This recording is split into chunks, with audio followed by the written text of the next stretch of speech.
فاسألوا أهل الذكر إن كنتم لا تعلمون.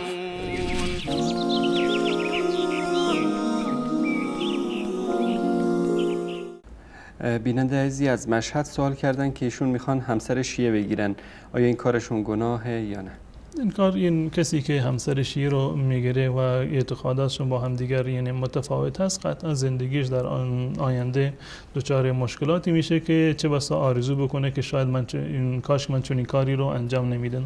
ما به چنین کاری توصیه نمی کنیم، اگرچه از نظر اصل و اساس اصولی میگیم که جایز هست، حرام نیست و نکاح بسته میشه، منعقد میشه، بچه‌ای که به دنیا میاد بچه شرعی میشه، حکم نسبش ثابت میشه و بقیه موارد. اما به خاطر تضاد در عقیده و تفاوت اعتقادی که دارن ما چنین توصیه رو نمی‌کنیم.